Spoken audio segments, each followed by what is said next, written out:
हमने जब छुट्टी की है अगले दिन हम जब मदरसे में गया तो हम जाके पढ़ने लग गए। हम 6 बजे गए थे, कर सब 7 बजे आए थे। 2 दफ़ा कहा उनको अस्सलाम वालेकुम, जवाब नहीं दिया उन्होंने। बड़े भाई को मेरे कहते हैं जाकर सोटी लेके आओ, फिर गया सोटी लेने, उसको भी मारा, मुझे भी मारा, वो बेहोश हो गया। जब कमरे में ले गया आधे पौने घंटे बाद उसकी चीखों की आवाज़ आने लग गई। 10-15 मिनट उसकी चीखों की आवाज़ें आती रही है। थोड़ी देर बाद कार साहब आया। कार साहब कहते कि ना वो उसके हमें लगा कि जिन्नात का असर है, इसलिए हम वो दम करवा रहे थे। सुबह 7 बजे से 11 बजे तक का वो अंदर बेहोश था। मुझे ये नहीं बताया उन्होंने। सुबह 7 बजे से 11 बजे तक, दोपहर 11 बजे तक बच्चा बेहोश था भाई। ये कहते हैं घर चलो चल जाओ, फिर अगर आपने घर जाके सारा वाक़या बताया आपका भी यही हाल होगा जो आपके भाई का हुआ। तो मैंने देखा तो उसका जिस्म बिल्कुल अकड़ा हुआ था कि उसकी दरवाज़ा खुल गया, टांगे उसने रुमाल से बांधी हुई थी उन्होंने टाइट रख के, उस हाथ उसके इस तरह मैंने उसके पेट पर रखे, फिर इस तरह हो गए। उसने मुझे बताया कि बच्चा ठीक है, थोड़ा सा 2 स्टिकें मारी हैं और उसके बाद वो थोड़ा बेहोश हो गया, तो अब ठीक है। वो उसके मोबाइल से मैसेज किया हर साहब मैं इब्राहिम बात कर रहा हूँ, कारी दूसरा कारी जो है, तो हम दोनों इसके बच्चे के पास थे, कोई ऐसा मसला नहीं है, मैं भी उधर ही था। तो अभी वो सोया हुआ है, आराम कर रहा है। जब मुझे डाउट हुआ मैं कहा इसको हॉस्पिटल लेके जाओ फ़ौरन। वो फिर अच्छा जी ये नमाज के बाद जाते हैं। मैं कहा यार हॉस्पिटल पहले लेके जाना है कि उसको नमाज का आपकी ज़रूरी है, पहले इंसान तो बचाओ। लेकिन हम इसे प्राइवेट लेके जाएंगे, सरकारी नहीं लेके जाएंगे। वो क्यों जी? उधर सोशल मीडिया और इस तरह के आप जैसे चैनल्स आ जाएंगे, वो इंसानी हकूक़ वाले आ जाएंगे, ह्यूमन राइट्स वाले आ जाएंगे। उस डर में, इस खौफ में उसने बच्चे की जान दे दी। वो गंगाराम में गए हैं तो फिर उन्होंने बताया ये तो डेड है, ये तो डेड हो गया हुआ है। तो फिर उन्होंने मुझे अंकल ने कहा है कि आप जो है ना फ़ौरन आ जाओ वापस। तो मैं तो उधर परेशान हो गया, आवाज़ बाख्ता हो गया। अस्सलाम वालेकुम, आप देख रहे हैं हमरा न्यूज़। मैं हूं आपका होस्ट अब्दुर्रहमान।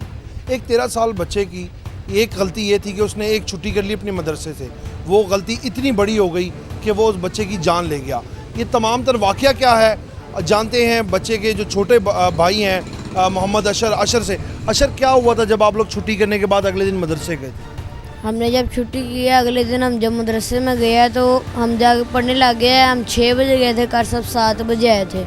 हम घंटा बैठ के पढ़ते रहे। जैसे ही कार साहब आया हम साथ ही चले गए सलाम लेने। ना उन्होंने सलाम का जवाब दिया। हमने 2 दफ़ा कहा उनको अस्सलाम वालेकुम, जवाब नहीं दिया उन्होंने।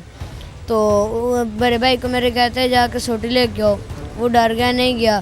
फिर उन्होंने कहा आपको समझ नहीं, सोटी लेके आओ, फिर गया सोटी लेने, सोटी लेके आया तो उन्होंने उसको भी मारा, मुझे भी मारा, वो बेहोश हो गया। उसके बाद उसको उठा के अंदर कमरे में ले गए। उसके बाद जब कमरे में ले गया आधे पौने घंटे बाद उसकी चीखों की आवाज़ें आने लग गई। 10-15 मिनट उसकी चीखों की आवाज़ें आती रही है। तो मैं और कुछ 1-2 बच्चे और हम भागे गए। हमने आगे होकर देखा, दरवाज़ा खोला, बाहर का देखा, दोनों तरफ दरवाजे भी बंद थे और अंदर भी नहीं जा सकते, बाहर भी नहीं जा सकते थे। तो फिर हम जाके बैठ गए। थोड़ी देर बाद कार साहब आया। कार साहब कहते कि ना वो उसके हमें लगा कि जिन्नात का असर है, इसलिए हम वो दम करवा रहे थे। तो दम करवा रहे थे इसलिए वो चीखे मारा था। तो फिर उसके बाद मैं बैठ गया, जाके पढ़ने लग गया। उसके बाद ना 11 बज गए, छुट्टी का टाइम हो गया। तो छुट्टी का टाइम हो गया, मैं घर जा रहा था, दोस्त से बात करते करते इस तरह की घर जा रहा था। गेट से बाहर निकलने में पीछे कार साहब ने आवाज़ दे के रोक लिया। कहते कहाँ जा रहे हो? नहीं, जब आप घर जा रहे थे तो भाई आपके साथ घर नहीं आता था वापस? आता था। आपने कारी साहब से बोला कि कारी साहब मेरा भाई कहाँ है, उसको क्यों नहीं साथ भेज रहे? मैंने कहा था। वो कहते वो जब उन्होंने बताया था ना कि जिन्नात का असर है, तो उन्होंने साथ ये भी बताया था कि वो अंदर लेटा हुआ सोया हुआ है, शायद अभी वो घर ना जाए। तो मैंने कहा ठीक है, फिर मैं बैठ गया जाके। उसके बाद फिर छुट्टी का टाइम हुआ, 11 बज गए थे तब। सुबह 7 बजे से 11 बजे तक का वो अंदर बेहोश था। मुझे ये नहीं बताया उन्होंने। तो सुबह 7 बजे से 11 बजे तक, दोपहर 11 बजे तक बच्चा बेहोश था भाई। था।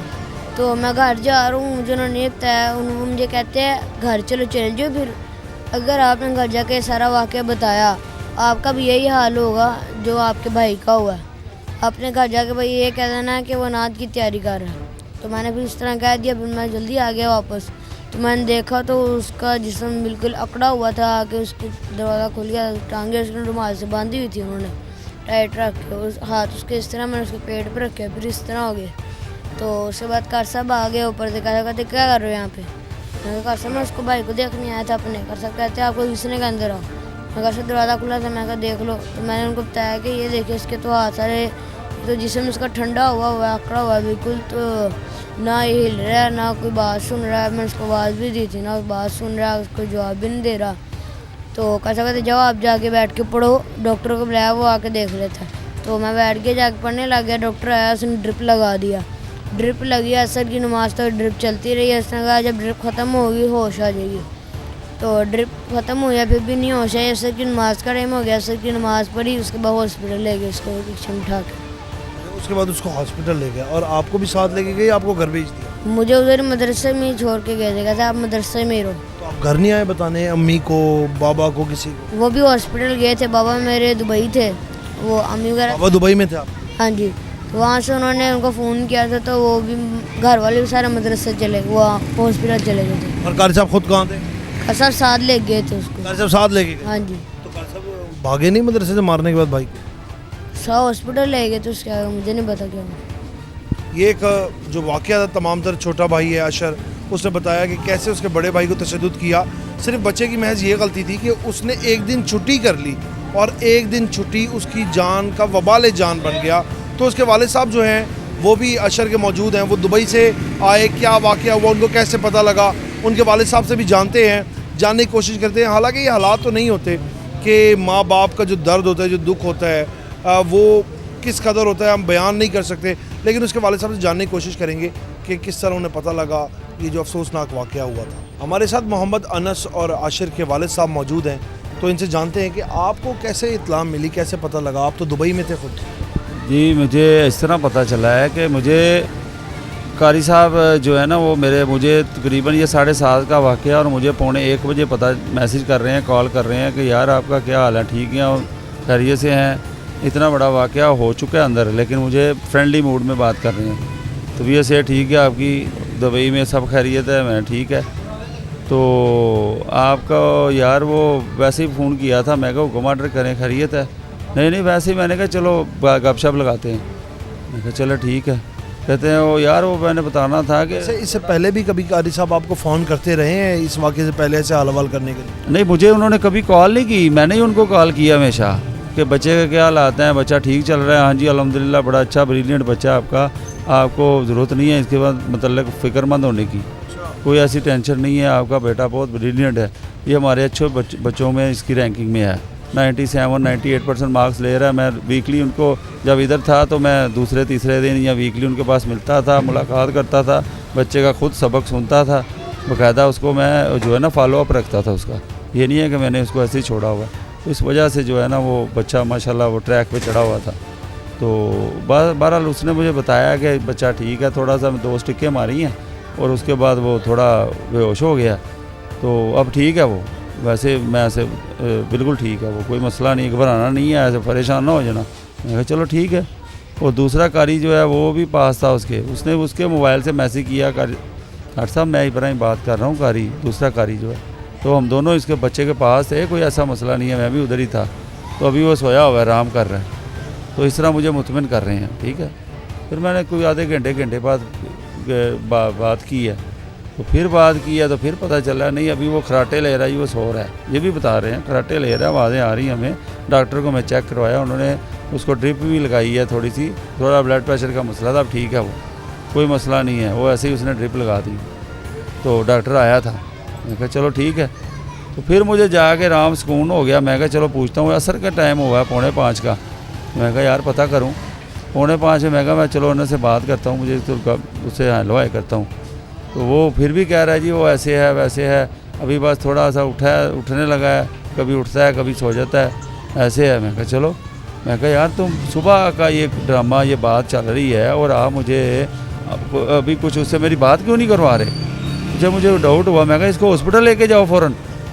वो फिर अच्छा जी ये नमाज के बाद जाते हैं। मैं कहा यार उसकी नमाज की तबीयत ख़राब है, आप उसको हॉस्पिटल पहले लेके जाना है कि उसको नमाज का आपकी ज़रूरी है, पहले इंसान तो बचाओ। हाँ बस जा रहे हैं लेकिन फिर भी हम इसे प्राइवेट लेके जाएंगे, सरकारी नहीं लेके जाएंगे। वो क्यों जी? उधर सोशल मीडिया और इस तरह के आप जैसे चैनल्स आ जाएंगे, वो इंसानी हकूक़ वाले आ जाएंगे, ह्यूमन राइट्स वाले आ जाएंगे, पुलिस आ जाएगी, इन्वॉल्व हो जाएगी, तो हमारे लिए वो प्रॉब्लम बनेगी। यानी उसको ये पता है और उस डर में इस खौफ में उसने बच्चे की जान दे दी। और बच्चा जो है उस वक्त फिर उन्होंने उठाया, मैं उसकी वालदा को बताया, वालदा भागी गई है, मेरे जो अंकल हैं चचा हैं मेरे, यानी उसके दादा लगते हैं, ये गए हैं, वो मेरे कज़न गए हैं सारे। और ये जो है ना ये सारा सिस्टम नहीं कि आपने ख़ुद दुबई से कॉल की और घर वालों को इतला दी और महज उस जलाद ने ये नहीं मुनासिब समझा कि मैं घर वालों को ख़ुद बुला दूँ। जी जी बिल्कुल बिल्कुल बिल्कुल। तो फिर वो उसको हॉस्पिटल लेके गए हैं, तो लेकिन प्राइवेट फिर भी प्राइवेट लेके गया है, न्याजी क्लिनिक पे, सरकारी उस वक्त तक नहीं लेके गया। वो तो जब उन्होंने बोला है कि यार ये इसके बच्चे की तबीयत ठीक नहीं है, इसको आप लेके जाओ बड़े हॉस्पिटल में कहीं, हमने इसका इलाज नहीं करना क्योंकि इसकी तबीयत ही नहीं है, वैसे वो डेड है बिल्कुल, उन्होंने बता दी है। फिर ये उसकी वालदार साथ लेके ये बाकी फिर कज़न उधर गंगाराम पहुंच गए सीधा। वो गंगाराम में गए हैं तो फिर उन्होंने बताया ये तो डेड है, ये तो डेड हो गया हुआ है। तो फिर उन्होंने मुझे अंकल ने कहा है कि आप जो है ना फ़ौरन आ जाओ वापस। तो मैं तो उधर परेशान हो गया, आवाज़ बाख्ता हो गया कि ये हुआ क्या। ये तो अल्लाह पाक उस बच्चे की मग़फ़िरत करे, हमारी भी दुआ है। एक बाप और एक माँ का क्या दर्द होता है ये तो हम लोग बयान नहीं कर सकते। अब जो हमारी पुलिस है उसकी जानिब से क्या रिस्पांस दिया गया है, उनकी गिरफ्तारी अमल में लाई गई है? अभी उसका जो है ना गिरफ्तार तो फिर 15 पे कॉल की अंकल ने ना, 15 पे कॉल की कि बच्चे हमारे के साथ ये प्रॉब्लम हो गई और कारी साहबान आए हुए हैं, इन्होंने जो है ना उसको पकड़वाया है। वो भागने लगा था, रिक्शे में बैठने लगा था, फिर उन्होंने कज़न ने मेरे उसको पकड़ लिया तो भाई इधर आओ, हमारा बच्चा डेड हुआ हुआ है, इधर आओ, जब तक उसे होश नहीं आती आपको हम छोड़ेंगे नहीं।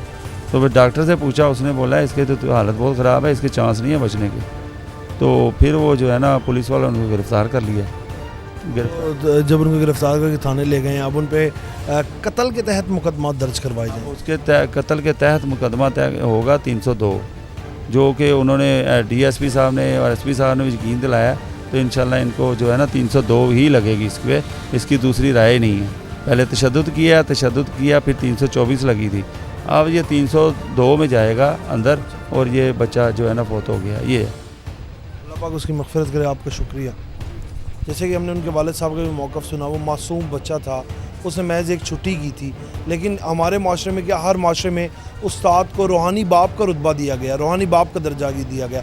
लेकिन आए दिन हमें ऐसी खबरें सुनने को मिलती हैं कि रूहानी बाप जो हैं अक्सर इनके रूप में जो है वो जल्लाद होते हैं। जिस तरह इस बच्चे पे तशद्दुद किया गया, उस इंसान को इतनी शर्म नहीं आई कि वो 7 बजे से 11 बजे तक बच्चा जो है वो किस हालात में रहा, किस हालत में था, उन्होंने बंद कमरे में रखा। उसके छोटे भाई को बताना गवारा ना किया कि उस बच्चे की अगर तिबी इमदाद फौरी तौर पे मिल जाती तो आज वो हम सब में मौजूद होता और हम यहाँ ना होते।